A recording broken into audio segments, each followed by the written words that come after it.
नमस्कार दोस्तों, मैं हूं मोहित कुमार। दोस्तों, करंट अफेयर्स एंड जीके की इस नई पहल में एक बार आपका फिर से स्वागत है। दोस्तों, इस नई पहल का हमारा मकसद यह है कि हम विद्यार्थियों को बेहतर से बेहतर कुछ प्रश्न मुहैया कराएं ताकि वो अपने आगे आने वाले एग्जाम में बेहतर से बेहतर परफॉर्मेंस कर सके। दोस्तों, इस नई पहल की शुरुआत करते हुए आज हम लोग पहला क्वेश्चन देखेंगे। दोस्तों, इस सीरीज का पहला क्वेश्चन है कि भारत सरकार के पर्यटन मंत्रालय ने 4 जून 2020 को देखो अपना देश श्रृंखला के तहत इंडिया ए गोल्फर्स इंडिया ए गोल्फर्स नामक अपना कौन सा वेबिनार आयोजित किया है। दोस्तों, वेबिनार का शीर्षक है इंडिया ए गोल्फर्स पैराडाइज। इन वेबिनारों के आयोजन का उद्देश्य यह रहता है कि हमारे देश की समृद्ध विरासत, संस्कृति, रीति रिवाजों, परंपराओं को बढ़ावा तथा उन्हें प्रदर्शित किया जाए।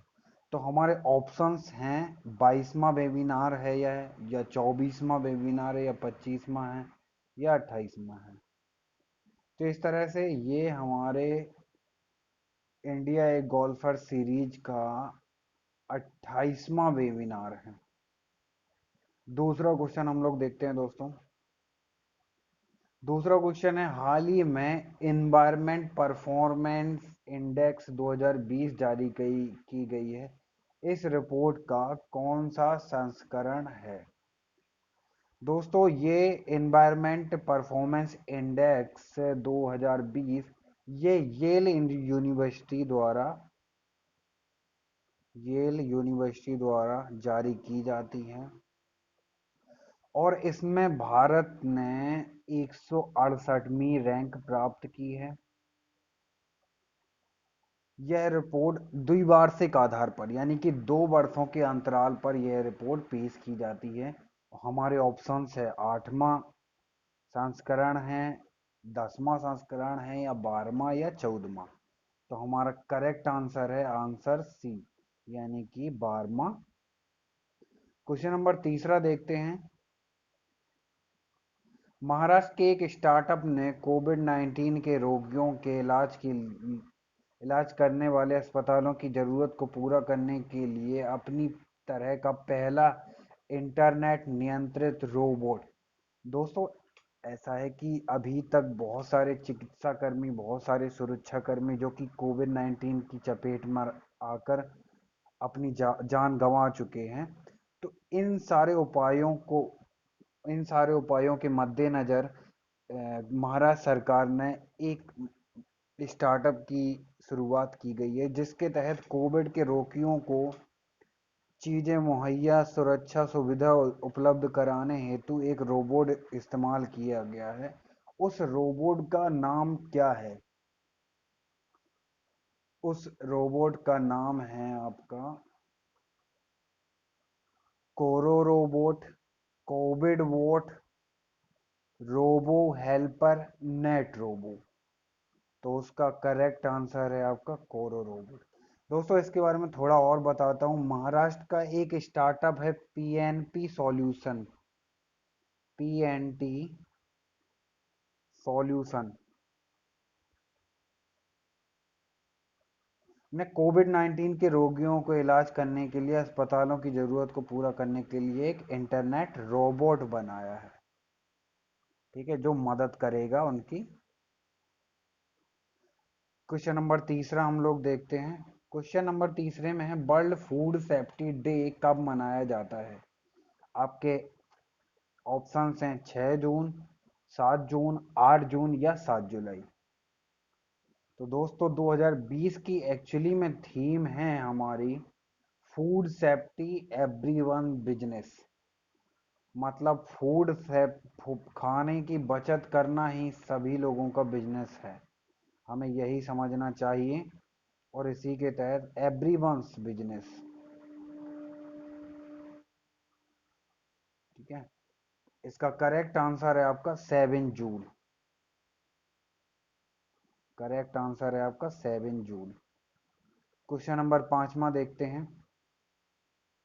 किस राज्य में पुलिस कर्मियों के मानसिक स्वास्थ्य की जांच के लिए स्पंदन कैंपेन शुरुआत की गई है?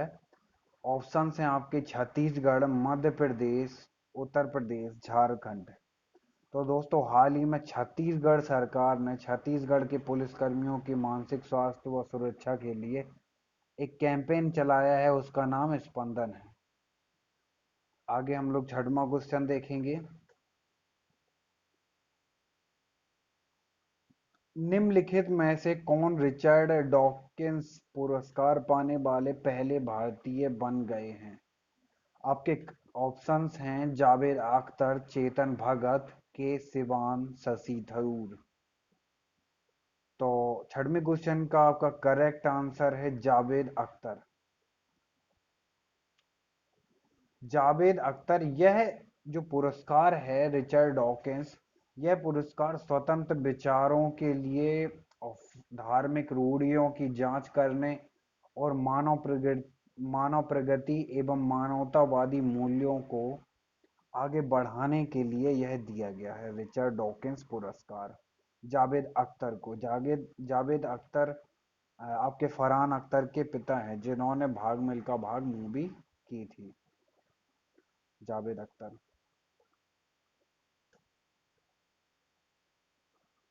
क्वेश्चन नंबर 7वां हम लोग इस सीरीज में देखेंगे। क्वेश्चन नंबर 7वें में दोस्तों दिया है, न्यायपालिका की शक्तियों के संदर्भ में निम्नलिखित में से कौन सा कथन सही है? तो न्यायपालिका की शक्तियों के संदर्भ में बात कही गई है।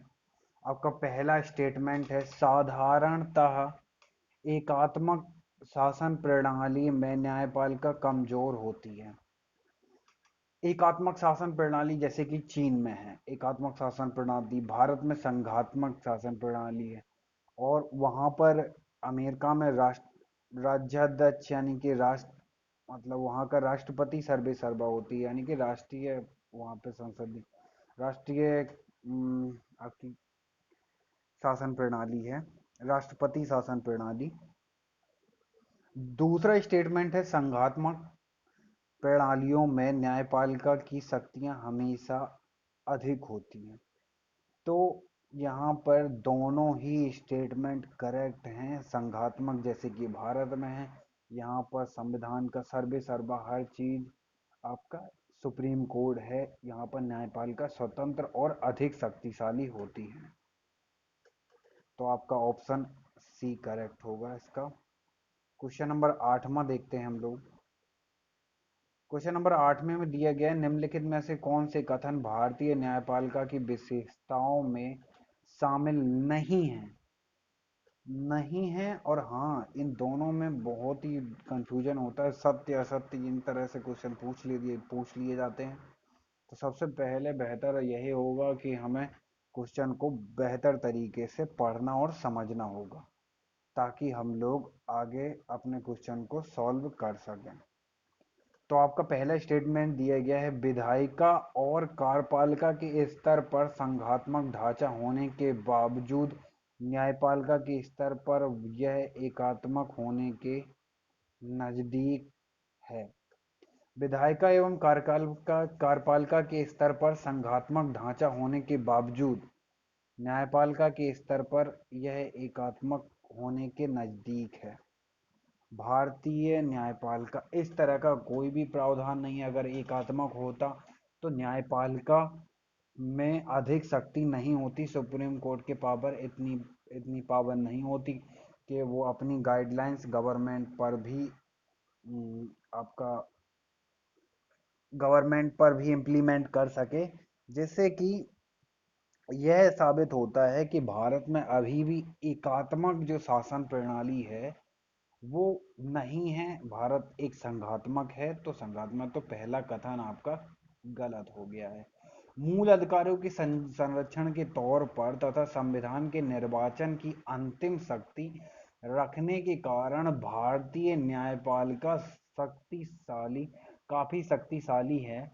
इन सारी चीजों को देखते हुए मूल अधिकारों के संरक्षण के तौर पर संविधान के निर्वाचन की अंतिम शक्ति रखने के कारण भारतीय न्यायपालिका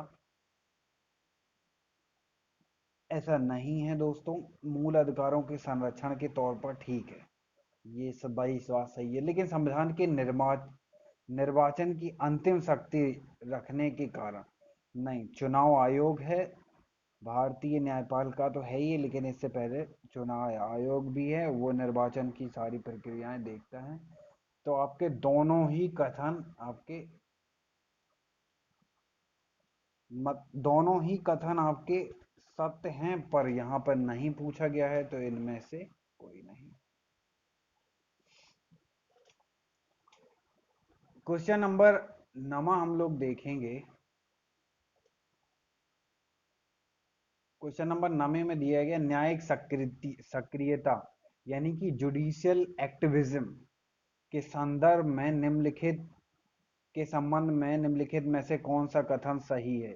न्यायिक सक्रियता वह स्थिति है जब न्यायपालिका विधायिका और कार्यपालिका के जब अगर कोई गाइडलाइन, कोई जबरदस्ती, कोई भी चीज अगर इम्प्लीमेंट अगर कोई न्यायपालिका करने लगती है।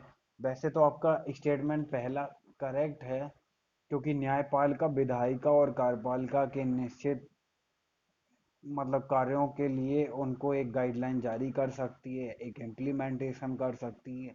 न्यायपालिका जो बोलेगी वो विधायिका और कार्यपालिका को मानना और करना होगा, क्योंकि न्यायपालिका भारतीय संविधान में, जो कि एक संघात्मक प्रणाली का संविधान है, संघात्मक ढांचे का देश है, तो यहाँ पर जो न्यायपालिका है वो यहाँ पर सबसे ज्यादा सशक्त है। तो इस चीज को लेके आपका, लेकिन अगर जब कुछ जिस काम में हस्तक्षेप नहीं करना चाहिए उस काम में भी अगर न्यायपालिका हस्तक्षेप करती है विधायिका या कार्यपालिका के, तो वो हो जाता है आपका हाइपर जुडिशल एक्टिविज्म, यानी कि अति सक्रियता अति सक्रियता न्यायिकता की न्यायिक अति सक्रियता बोलते हैं उसको। दूसरा स्टेटमेंट हम लोग पढ़ते हैं, अनुच्छेद 21 का मौलिक व्याख्यान न्यायिक सक्रियता का उदाहरण है। ये भी आपका करेक्ट है, तो दोनों आपके करेक्ट है, यानी कि ऑप्शन सी 1 व 2 दोनों। 10 नंबर देखते हैं हम लोग। निम्नलिखित में से कौन सी विशेषताएं संसदीय शासन प्रणाली से संबंधित हैं। आपका पहला है स्टेटमेंट, संसदीय शासन प्रणाली में राज्याध्यक्ष सिर्फ प्रतीकात्मक या नाम मात्र का होता है। जबकि दूसरा स्टेटमेंट है आपका, संसदीय शासन प्रणाली में विधायिका आमतौर पर 2 सदनों में विभाजित होती है। दूसरा कथन आपका करेक्ट है। पहले कथन में आपका संसदीय शासन प्रणाली में राज्य प्रतिनिधि नामक, यानी कि हमारे यहाँ पे संसदीय व्यवस्था है, यहाँ पर राष्ट्रपति सिर्फ नाम मात्र का होता है। पहला भी कथन सही है। तीसरा कथन है, संसदीय प्रणाली में विधानमंडल का कार्यकाल निश्चित नहीं होता है। ऐसा नहीं है, संसदीय प्रणाली में विधानमंडल का कार्यकाल निश्चित होता है, यानी कि 5 वर्ष के लिए। तो ये वाला आपका कथन गलत है, यानी कि पहला और दूसरा, यानी कि आपका ऑप्शन ए करेक्ट है। ठीक है, अब हम लोग देखते हैं 11वां यानी कि अंतिम प्रश्न। निम्नलिखित में से क्या संविधानवाद की समक्ष चुनौतियों में शामिल है। व्यक्ति पूजा, दबाव समूह, गरीब निरक्षरता तथा अंधविश्वास, या उपरोक्त सभी। तो संविधानवाद के समक्ष चुनौतियों में जो शामिल है वो सारी चीजें हैं। दबाव समूह, प्रेशर ग्रुप, गरीबी यानी कि पॉवर्टी, इलिटरेसी, अंधविश्वास, आपका उपरोक्त सभी, यानी कि ऑप्शन डी करेक्ट है। दोस्तों आज की सीरीज में बस इतना ही। कुछ और प्रश्नों के साथ में अगले लेक्चर में मिलेंगे, तब तक के लिए नमस्कार।